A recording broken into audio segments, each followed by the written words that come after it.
بسم الله الرحمن الرحيم إن الحمد لله نحمده ونستعينه ونستغفره ونعوذ بالله من شرور أنفسنا وسيئات أعمالنا من يهده الله فلا مضل له ومن يضلل فلا هادي له وأشهد أن لا إله إلا الله وحده لا شريك له وأشهد أن محمدا عبده ورسوله يا أيها الذين آمنوا اتقوا الله حق تقاته ولا تموتن إلا وأنتم مسلمون يا أيها الناس اتقوا ربكم الذي خلقكم من نفس واحدة وخلق منها زوجها وبث منهما رجالا كثيرا ونساء واتقوا الله الذي تساءلون به والأرحام إن الله كان عليكم رقيبا يا أيها الذين آمنوا اتقوا الله وقولوا قولا سديدا يصلح لكم أعمالكم ويغفر لكم ذنوبكم ومن يطع الله ورسوله فقد فاز فوزا عظيما أما بعد فإن خير الحديث كتاب الله وخير الهدي هدي محمد صلى الله عليه وسلم وشر الأمور محدثاتها وكل محدثة بدعة وكل بدعة ضلالة وكل ضلالة في النار. قال الله عز وجل بعد أعوذ بالله السميع العليم من الشيطان الرجيم وَإِسْتَأَذَّنَ رَبُّكُمْ لَئِن شَكَرْتُمْ لَأَزِيدَنَّكُمْ. عزیزان ملت، بزرگان گرامی، رب کائنات نے امام الانبیاء محمد رسول اللہ صلی اللہ علیہ وسلم کے ذریعے ہمیں 2 دن خوشی کے عطا فرمائے، عید الفطر اور عید الاضحیٰ. خوشی کا دن ہے، مایوسی کی باتیں کرنا یہ اللہ کی نعمت کا انکار ہے. میں نے آپ کے سامنے قرآن مجید کی ایک چھوٹی سی آیت مبارکہ کا ٹکڑا پڑھا. اللہ تعالیٰ فرماتے ہیں وَإِسْتَأَذَّنَ رَبُّكُمْ لَئِن شَكَرْتُمْ لَأَزِيدَنَّكُمْ. تمہارے رب کا یہ اعلان ہے کہ اگر تم میرا شکر ادا کرو گے تو میں ضرور تمہیں مزید عطا فرماؤں گا. اس وقت آپ جس سرزمین پر بیٹھے ہوئے ہیں، عالمی حالات و واقعات یہ بتا رہے ہیں کہ اللہ کے فضل و کرم سے اس وقت دنیا کی سب سے محفوظ ترین سرزمین ہے. کہو الحمدللہ. کس لیے؟ دنیا کا واحد ملک جو اسلام کے نام پر آزاد ہوا، نام ہے اس کا پاکستان، محفوظ تھا، محفوظ ہے اور قیامت تک محفوظ رہے گا. مایوسیاں نہیں. پاکستان میں ہے کیا تو پھر دبئی ٹر جو جنہ برج خلیفہ تے بنا لیا، عشرت کدے تے بنا لے، ساحل سمندر پر جنہوں نے عیاشیوں کے اڈے تو بنا لیے، لیکن ہم نے گھاس کھائی، غربت برداشت کی، مشکلات برداشت کی، لیکن آج سارے عالم اسلام کی نگاہوں کا مرکز کون سا ملک ہے؟ پاکستان. کبھی اس بات پہ غور کیا؟ دنیا میں 50 سے زیادہ اسلامی ملک ہیں.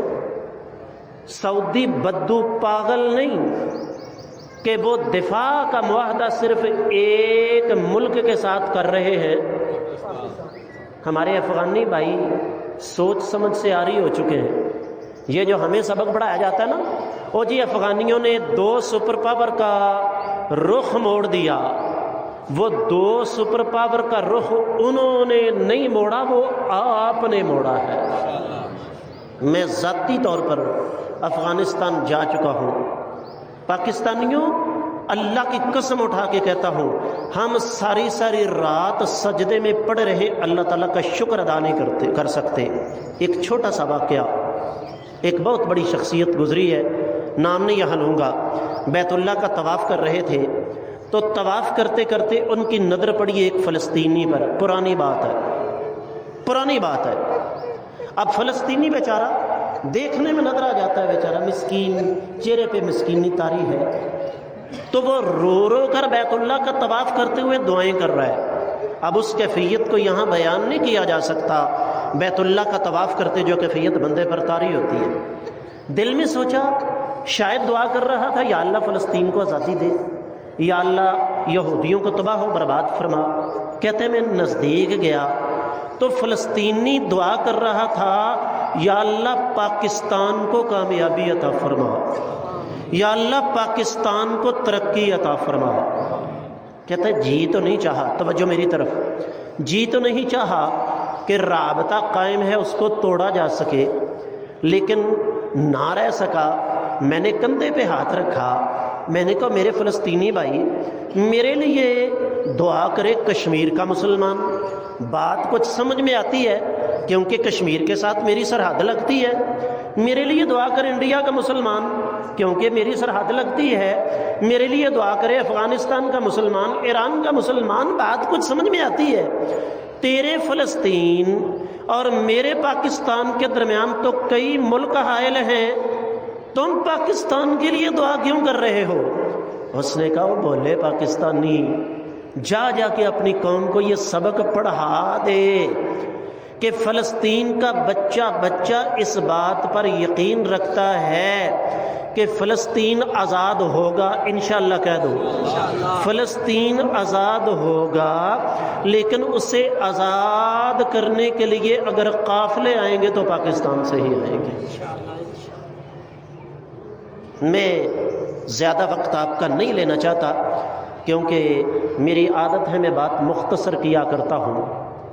مانا پاکستان میں لا قانونیت ہے، مانا یہاں پر سیاستدان، میں ان کو سیاستدان نہیں کہتا، سیاستدان اس ملک کو لوٹ کر کھا گئے، مانا کہ ہم قوم نہیں بن سکے، ہم ایک ریوڑ ہیں، لیکن اللہ کا فضل و کرم ہے، اس ذات کی اتنی کرم نوازی ہے، ہم اللہ کا شکر ادا نہیں کر سکتے۔ اس وقت پاکستان کے پاس جو کچھ موجود ہے، مسلمان ملکوں کے کلیجے ٹھنڈے ہیں، کافروں کے رات کی نیندیں حرام ہو چکی ہیں۔ ایک مثال اور لے لیجئے، 28 مئی 1998 یاد ہے کسی کو؟ کیا ہوا تھا؟ میں اس وقت سعودی عرب میں زیر تعلیم تھا۔ آپ یقین جانیے میرے پاس مراکش، تیونس، Libya, Indonesia, Malaysia, Cambodia, Spain, Japan, 180 ملکوں کے طلباء پڑھتے ہیں مدینہ یونیورسٹی میں۔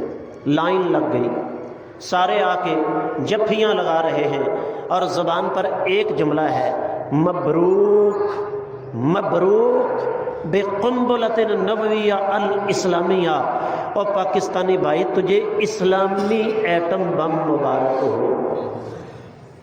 میں نے چھیڑنے کے لیے کہا، میں نے کہا اسلامی ایٹم بم، یہ کیا تماشا ہے؟ ڈاکٹر عبدالقدیر خان اللہ تعالیٰ ان کی قبر کو منور فرمائے، میں نے کہا جوان لڑکے تھے جب انہوں نے محنت کرنا شروع کی، آج بوڑھے ہو گئے ہیں، تجربہ کیا ہے، تم ایٹم بم کو اسلام کے کھاتے میں ڈال رہے ہو۔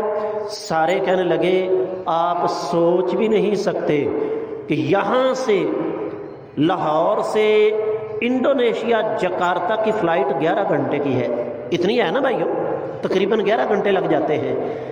ایٹمی دھماکے آپ نے چاغی میں کیے، مٹھائی کی دکانیں انڈونیشیا جکارتا کے اندر خالی ہو گئی تھی۔